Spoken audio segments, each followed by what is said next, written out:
that day, that time in my life, I probably wouldn't be here talking to you now.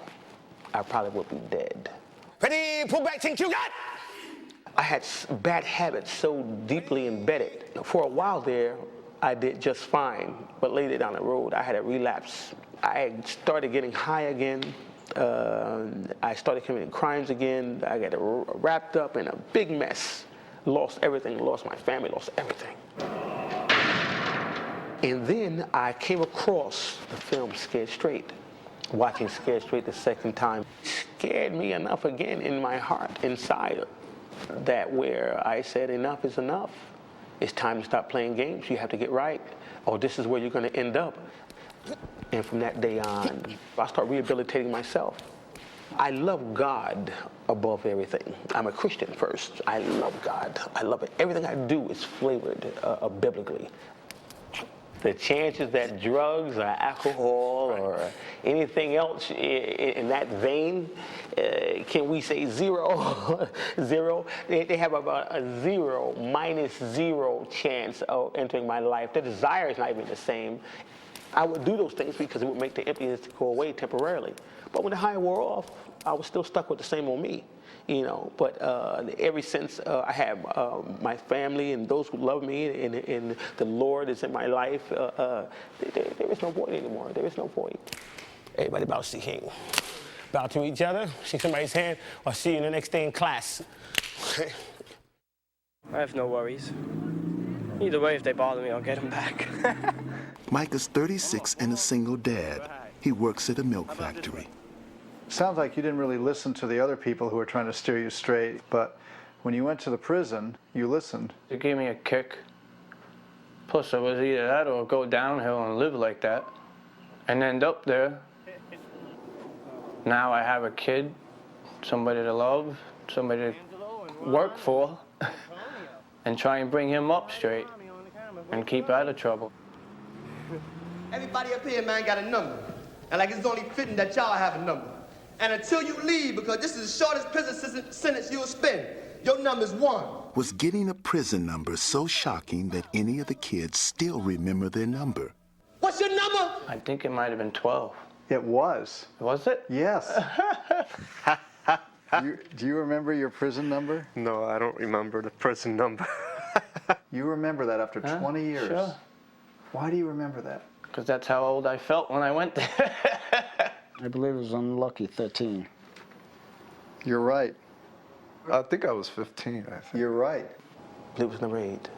You remember that 20 years later? I remember that number. It will burn in my mind forever. I believe mine was 11. Right on.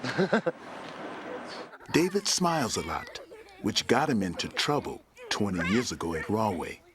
What, am I here to amuse you that you smile? Huh? Something's funny? David is 37 years old and self-employed as a floor installer. He's a father to his son and daughter and 3 stepdaughters. At that time, I had availability to the railroad tracks. I would rob off the trains at that time. Take things that don't belong to me off the trains. If I steal from someone, it would be someone, if I ever did steal, like the railroad, like I've been blamed for. You weren't acknowledging at that time that you even did it. You said, if I did it. I just acknowledged that I did do it, you know, and at that time, talking like that, I didn't even realize I said all that, you know. They'll have the money right from their insurance, and they just stolen the money. It ain't hurting no one there. The insurance company, I am sorry for doing that to you. I am paying the price today. You smiling at me? Well, knock it off. Close your mouth. I thought going to Rahway State Prison was going to be a joke. Go home barefoot, you faggot.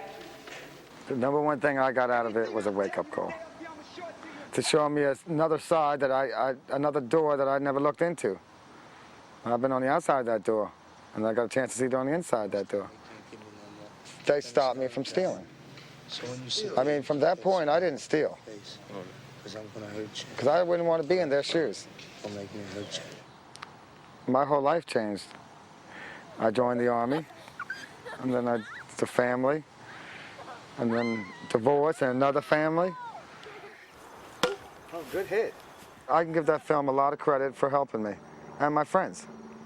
because we all look at each other and, you know, we know who the scared straight people were, and from what I could see, it helped them very well. It helped all of us. So I always think, scared straight 78, I always remember. I always remember that all my life. Don't make me hurt you, please. I talk to you nice, right? Dominic was a repeat offender, his crimes ranging from drug distribution to murder. 10 years after Scared Straight, we interviewed him inside a federal penitentiary. Does it make you feel good to know that Scared Straight, it's been seen by millions of people, really helped a lot of kids, and you were part of it? The truth? Yeah. The truth? I don't care. I don't care how many millions of people seen it, as long as the right people seen it. In 1990, Dominic was released from prison. 3 years later, at age 42, he died of AIDS. How old were you when you first got into trouble? About third grade. Tony is 36 years old and single. He has worked as an electronics technician and now owns a printing business. Tony also is a licensed pilot. We stole smaller things, whatever. It might have been car radios, maybe a car here and there. Beer was forbidden to us and alcohol, so we got as much as we could of it. And once you pass that stage, then you tend to go out and do these little malicious things that teenagers in groups tend to do. Single file. We were the tough guys on the block. We didn't expect anything to happen. So we're gonna go in here. It's a day off school. We're gonna laugh and, you know, play around and, you know, go back and tell everybody that we made these guys look dumb. Take off your goddamn, take them motherfucking shoes off. Give me them shoes. I have never untied my shoes faster in my life and threw them out on the stage. And the guy said to us, "You've just been ripped off. How do you feel?" And I remember how I felt. I was more terrified from the size of these guys than just taking off my shoes. Two things scared me the most about the prison scene, and they go hand in hand: the size of the inmates and their sexual preferences. And they go hand in hand, because if it was just a sexual preference and you could fight it off, it would be fine. But these guys seem to do nothing but lift weights all day, and I don't think you'd get out of their grasp. And I just don't travel in those directions. So I was humbled. You know, we thought we were tough. They were much tougher than we were. That was the most immediate and somewhat profound effect that it had on me.